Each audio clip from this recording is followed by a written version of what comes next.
علیکم، میں امداد سن رہا ہوں۔ عمران خان صاحب نے نئی شدنی چھوڑی ہے، اب وہ کہہ رہے ہیں کہ 9 مئی کو کچھ ہوا ہی نہیں ہے۔ پہلے ثابت کریں کہ 9 مئی کو کچھ ہوا ہے اور ثابت کر دیں تو میں تعاون کر لوں گا، جو لوگ ملوث ہیں وہ آپ کے حوالے کر دوں گا۔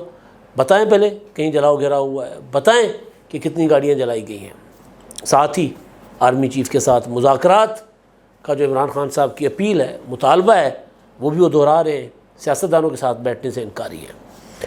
اب عمران خان صاحب کی ذہنی حالت پتہ نہیں کیا ہے، مگر ادھر عادل راجہ صاحب جو ہیں عمران خان صاحب کے ایک جرنیل تھے نا، عمران خان صاحب کے جہاد کے، وہ برطانیہ میں کچھ گھنٹے وہاں کی پولیس کی حراست میں، تحویل میں رہنے کے بعد رہا ہوئے، اور ان کا جو ٹویٹ ہے اس کے بعد جو وہ باتیں کر رہے ہیں، اسے صاف نظر آ رہا ہے کہ اب وہ سیدھے ہو گئے، ستر ہو گئے، اب وہ شاید اس طرح کا لب و لہجہ اختیار نہ کرے۔ ظاہر ہے ابھی تو انویسٹیگیشن تھی بالکل ابتدائی اسٹیج پر، اس سے کیا نکلا ہے، آگے مقدمہ چلنا ہے نہیں چلنا۔ ان کے وکیل جو تھے مہتاب عزیز صاحب، ان کے بقول کہ معاملہ بڑا سنگین ہے، عام معاملہ نہیں ہے، تو سنگین معاملے میں تفتیش کے بعد، رہائی کے بعد، وہ جو جس طرح کی زبان استعمال کر رہے ہیں، گرفتاری سے پہلے جو زبان استعمال کر رہے تھے اس سے کہیں فرق ہے، ٹھنڈی ٹھار زبان ہے، عام سی، جس کو ہم ہومیوپیتھک کہتے ہیں، وہ باتیں کر رہے ہیں۔ عادل راجہ کیونکہ اس وقت زیادہ فوکس تھا، تو پہلے میں انہوں نے، یہ آپ ٹویٹ اس کا اسکرین پر دیکھ لیں، اس میں وہ کہتے ہیں کہ جی اپنا میرے بارے میں جو افواہیں تھیں اور میری خیریت کے متعلق لوگ جو پریشان تھے، الحمدللہ میں ٹھیک ہوں۔ باقی کہتے ہیں جی میں فسطائیت کے خلاف اور پاکستان میں جمہوریت کے لیے آواز اٹھانے کے لیے پوری طرح پرعزم ہوں۔ حقیقی تبدیلی لانے کا واحد راستہ پرامن احتجاج ہے، اور اس جمہوری حق کی میں وکالت کرتا رہوں گا۔ پرامن مظاہرین کا سمندر جو ہے وہ تبدیلی لا سکتا ہے، پرتشدد نہیں، اور پاکستان کے لیے سیاسی اور معاشی استحکام لانے کا واحد راستہ جو ہر پاکستانی سیاسی وابستگی کی خواہشات سے قطع نظر، یعنی سیاسی وابستگیوں سے قطع نظر، آزادانہ اور منصفانہ انتخابات اور بلا تعطل جمہوریت، یہ واحد راستہ ہے۔ آئین کے تحت اپنے اختیارات کے اندر رہتے ہوئے کام کرنے والے تمام ادارے پاکستان کی کامیابی کے لیے ضروری ہیں۔ افراد سے تنقید سے ادارے کمزور نہیں ہوا کرتے، وہ اس طرح کی بات کر رہے ہیں۔ میں تمام دعائیں کرنے والے اور جو نیک تمناؤں کا جنہوں نے میرے ساتھ اظہار کیا تھا اور میرے متعلق جو پریشان تھے، جن کو فکر لاحق تھی، میں ان سب کا شکریہ ادا کرتا ہوں، اور پاکستان زندہ باد، اس طرح کی بات۔ اب اس میں یہ کہیں سے بھی آپ کو میجر عادل راجہ نظر نہیں آ رہے ظاہر ہے۔ تو یہ جو ٹویٹ انہوں نے کیا ہے یہ رہائی کے بعد ہے، یعنی گرفتار ہوئے، پھر رہا ہوئے، انویسٹیگیشنز ہوئیں، بہت کچھ پوچھا گیا ہوگا، بہت چیزیں، بہت ثبوت، موبائل، لیپ ٹاپ، عمران خان صاحب کے ساتھ کوئی لنک جوڑ رہا ہے، 9 مئی کے ساتھ کوئی لنک جوڑ رہا ہے، جنرل فیض حمید صاحب کو ہدایت دے رہے، کیا ہو رہا ہے پتہ نہیں، لیکن بہت کچھ ظاہر ہے ان سے پوچھا گیا ہوگا، بہت کچھ ثبوت ان کو دکھائے گئے ہوں گے۔ تو اس کے بعد یہ ہومیوپیتھک سا ٹویٹ آتا ہے۔ یہ میجر عادل راجہ کی زبان نہیں ہے، وہ کچھ اور اچھل کے باتیں کرتے ہیں، وہ اندر کی خبریں دیتے ہیں، وہ کہتے ہیں جی فوج کے اندر بغاوت ہو گئی ہے، وہ کہتے ہیں جناب آرمی چیف بس اتنے عرصے کے مہمان، اس طرح کی باتیں وہ کیا کرتے تھے، اور پھر جرنیلز اور اس سے نیچے کی بات وہ نہیں کر رہے تھے۔ گرفتاری سے پہلے، میں گرفتاری سے پہلے والا آپ کو ٹویٹ، یہ تو تھا رہائی کے بعد والا، گرفتاری سے پہلے والا ٹویٹ میں آپ کو ان کا پڑھ کر سناتا ہوں۔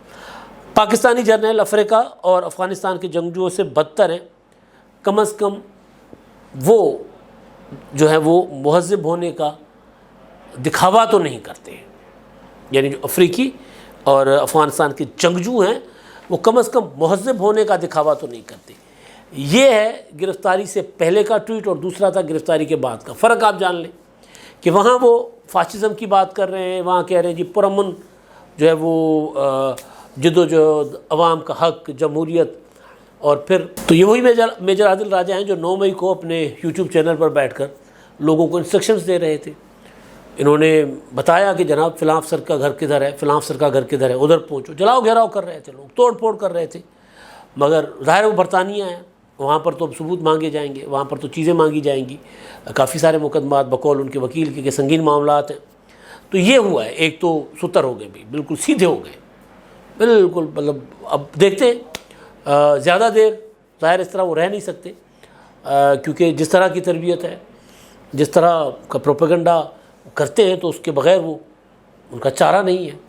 باہر رہنا ہے, اب دیکھتے ہیں باہر بھی رہنا ہے, عمران خان صاحب کا ساتھ بھی دینا ہے تو کس طرح دے سکتے ہیں, وہ دیتے نہیں دیتے. بہرحال اچھا, اب میں آتا ہوں عمران خان صاحب نے ولاگ کیا جی. کل جو عمران خان صاحب نے ولاگ کیا وہ ذرا اس سے پہلے والے ولاگ سے ڈیفرنٹ تھا. 2-3 چیزیں اس میں ڈیفرنٹ تھیں. ایک تو اب وہ آ گئے ہوئے سہیل ظفر چٹھا کی حد تک, جو ڈی جی اینٹی کرپشن ہے پنجاب, ان تک. پہلے D G C, D G I S I, army chief, ان سے نیچے وہ آتے نہیں تھے.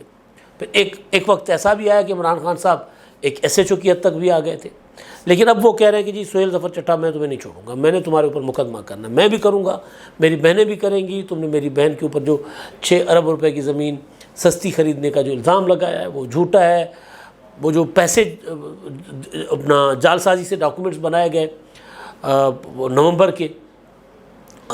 2021 کے, حالانکہ پیمنٹ جو ہوئی ہے وہ مئی 2022 میں ہوئی ہے. تو اینٹی کرپشن نے 2 نمبری کی ہے. ٹھیک ہے, اگر ایسا ہے تو 2 نمبری ہوگی, ظاہر ہے. لیکن وہ کہہ رہے ہیں کہ جناب میں بھی تم پر کیس کروں گا اور میری بہن بھی تمہارے اوپر مقدمہ کریں گی.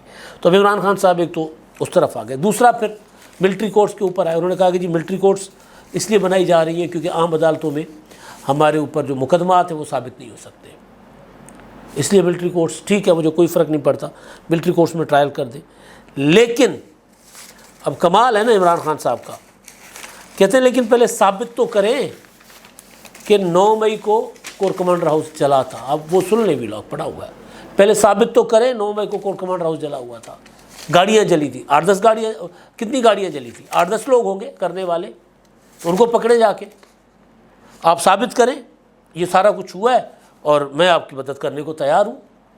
یعنی 9 مئی کو جو دھم مچایا تھا, جس طرح انہوں نے جلاؤ گھیراؤ کیا تھا, جس طرح وہ لوگ سامنے آ رہے ہیں, جس طرح انہوں نے پروپیگنڈا کیا تھا. پھر عمران خان صاحب نے کہا کہ اگر دوبارہ مجھے گرفتار کیا جائے گا تو دوبارہ یہ ہوگا. اچھا, اب عمران خان صاحب ظاہر ان کے پاس ٹی وی تو نہیں ہے, ٹی وی پر ان کو اس طرح نہیں, ظاہر بالکل ان کا نام بھی نہیں آ رہا, لیکن ان کے پاس یوٹیوب تو ہے. تو وہاں بیٹھ کر لوگوں کو گمراہ کرنے کی کوشش کریں, کیونکہ عمران خان لوگوں کو گمراہ ہی کرتے ہیں. انہوں نے کہا دیکھیں کوئی سی سی ٹی وی فوٹیج آپ ابھی تک سامنے آئی ہے. بھائی سی سی ٹی وی فوٹیج کی ضرورت وہاں ہوتی ہے جہاں کوئی کیمرے نہ لگے ہوں. دوسرے والے اپنے پی ٹی آئی کے لوگوں نے خود باہوبلی بن کے, عمران خان صاحب کے لیے انقلاب لانے والے بن کے, انہوں نے خود اپنی ویڈیوز بنائی ہیں, خود اپنے یوٹیوب پر, اپنے ٹویٹر پر, اپنے فیس بک پر شیئر کی ہیں. سارے ثبوت سامنے آ گئے, نام آ گئے, لوگ اقرار کر رہے ہیں, لوگ بتا رہے ہیں کہ عمران خان صاحب کی تعلیمات اور 1 سال سے جو تربیت کر رہے تھے اس کا نتیجہ ہے یہ سارا کچھ ہوا. وہ خود اعتراف کر رہے لوگ. اب وہ خان صاحب کہہ رہے ہیں پہلے بتائیں نا, مجھے ذرا دکھائیں, ثبوت دکھائیں, پھر میں تعاون کروں گا. پھر وہ کہتے ہیں کیپٹل ہل, وہ جو ٹرمپ اپنا کیپٹل ہل خالی نہیں کر رہے تھے, تو وہ کیپٹل ہل پر وہ کہتے ہیں جی وہ اپنا وائٹ ہاؤس خالی نہیں کر رہے تھے نا, تو ان کے لوگ آ گئے تھے کہ ہم تو مانتے ہی نہیں ہیں, ہمیں شکست ہوئی ہے, وہ زومبیز. تو کہتے ہیں جب کیپٹل ہل پر حملہ ہوا تھا تو وہاں کے سیکورٹی افسر کو ہٹا دیا گیا تھا, اس کو سزا دی گئی تھی. تو بتائیں کور کمانڈر ہاؤس پر جب اٹیک ہوا تو اب تک آئی جی کو کیوں نہیں ہٹایا گیا؟ تو آئی جی کو کیوں ہٹایا جانا تھا؟ کور کمانڈر ہاؤس جو ہے وہ کینٹونمنٹ میں ہے. آئی جی نے کہہ دیا تھا کہ جی لوگ ادھر آ رہے ہیں, جو ایم پیز ملٹری پولیس ہے انہوں نے بتا دیا تھا, انٹیلیجنس, سارے انٹیلیجنس نے بتا دیا تھا کہ جناب لوگ کور کمانڈر ہاؤس آ رہے ہیں. اور اس وقت کے جو کور کمانڈر تھے غنی صاحب, انہوں نے کہا تھا آنے دیں, ہمارے اپنے بچے ہیں, کچھ نہیں ہوتا. تو ان کو ہٹا دیا گیا, ان کا کورٹ مارشل تک سنا ہے کہ وہ ہونے جا رہا ہے یا پروسیس میں ہے, وہ ان کو ہٹا دیا. تو وہاں کیپٹل ہل کا جو میرا خیال ہے سیکورٹی انچارج تھا, شاید ہوگا جنرل لیول کا, لیکن یہ جنرل ہٹا دیا گیا. تو لوگوں کو عمران خان صاحب نے الو بناتے ہیں, بیوقوف بناتے ہیں. مطلب یہ بات کرنا کہ جی بتائیں کسی کے خلاف کیا کارروائی ہوئی. بھائی کور کمانڈر ہٹائے گئے ہیں, اس کے علاوہ پتہ نہیں کتنے دیگر سینئر اور جونیئر افسران جو ہیں ان کو وہ کارروائی کی زد میں آئے ہوئے ہیں. تو پولیس کا تو معاملہ ہی نہیں تھا. ادھر گورنر ہاؤس جلایا جاتا, پنجاب اسمبلی کی طرف جایا جاتا, تو پھر تو ٹھیک ہے آپ کہہ سکتے تھے کہ جی پولیس کے افسروں کے خلاف کارروائی کیوں نہیں ہوئی. بھائی یہ کینٹونمنٹ تھا, یہاں پر بتایا گیا تھا کور کمانڈر کو, اور کور کمانڈر سنا ہے کہ جی وہ آپ کے چاہنے والے تھے. تو انہوں نے کہا نہیں کوئی بات نہیں, آنے دیں, ہمارے لوگ ہیں, ہم انقلاب لے کر آ رہے ہیں. تو انقلاب والے چکر میں تو عمران خان صاحب جو ہیں وہ لوگوں کو گمراہ کر رہے ہیں, بیوقوف بنا رہے ہیں. اچھا جی، اب دوسری چیز وہ کہتے ہیں کہ جی میں بات چیت کرنے کے لیے تیار ہوں، مجھے ملک کی فکر ہے، میں اس لیے بات چیت کرنا چاہتا ہوں، لیکن میں بات چیت کروں گا آرمی چیف سے، پی ڈی ایم سے بات نہیں کروں گا، کیونکہ یہ کون سے یہ ڈیموکریٹس ہیں جو ملٹری کورٹس کی حمایت کر رہے ہیں، تو ان سے میں بات نہیں کروں گا، آرمی چیف سے بات کروں گا۔ یہاں پھر عمران خان صاحب اپنے لوگوں کو الو بنا رہے ہیں، بیوقوف بنا رہے ہیں۔ بھائی اگر ملٹری کورٹس میں ٹرائل ہو رہا ہے تو یہ حکومت سے پہلے فوج کا فیصلہ تھا، یہ پہلے army chief general Asim Munir صاحب کا فیصلہ تھا، وہ ملٹری کورٹ میں ٹرائل کرنا چاہ رہے ہیں۔ ان کے ساتھ آپ کی لڑائی تھی، ان کی نہیں تھی، آپ کی تھی۔ آپ نے ان کا راستہ روکنے کی کوشش کی تھی، آپ نے ان کے خلاف لانگ مارچ کیے تھے، آپ نے کہا تھا کہ یہ تو ریٹائرڈ جنرل ہے، یہ تو کیسے آرمی چیف لگ سکتا ہے۔ آپ نے کہا تھا کہ جی ان کو، آپ کے لوگوں نے، کہ یہ تو چند دنوں کے مہمان ہیں۔ آپ نے کہا تھا کہ جی میں آرمی وزیر اعظم بنتے ہی اس کو ہٹا دوں گا، ان کی تقرر جو ہے وہ غیر قانونی ہے، میں تو ڈی نوٹیفائی کر دوں گا۔ آپ نے کہا ہوا تھا، آپ کے لوگ کہہ رہے ہیں باہر آ کر، آپ کے وہ ولاگرز کہہ رہے ہیں جن کو آپ روزانہ بلا بلا کر بریفنگ دیا کرتے ہیں، آپ کو ملنے والے وہ آپ کے صحافی یہ باتیں باہر آ کر کرتے کہ جی عمران خان صاحب یہ کہہ رہے ہیں۔ پھر وہ یہ بھی آ کر باہر آ کر بتاتے ہیں آپ سے ملنے والے کہ خان صاحب کہتے ہیں کہ جی 10-15 دن کے اندر اندر جو ہے وہ عاصم منیر آرمی چیف نہیں رہیں گے۔ تو آپ کی لڑائی تو ان کے ساتھ ہے، تو ان سے آپ مذاکرات کرنے کو تیار ہیں، جو بقول آپ کے کہ عاصم منیر ہی واحد شخص ہے جو یہ سارا کچھ کروا رہے ہیں۔ یہی کہا تھا نا اسلام آباد ہائی کورٹ میں 9 مئی کی گرفتاری کے بعد جب آپ کی پیشی ہوئی تھی، ضمانتوں کے لیے آپ کو پیش کیا گیا تھا، یہی کہا تھا نا۔ تو پھر قوم کو یہ بتا رہے ہیں عمران خان صاحب کہ پی ڈی ایم والے وہ تو ملٹری کورٹس کے سپورٹر ہیں، تو ان کے ساتھ میں مذاکرات کیوں کروں، میں تو آرمی چیف کے ساتھ کروں گا۔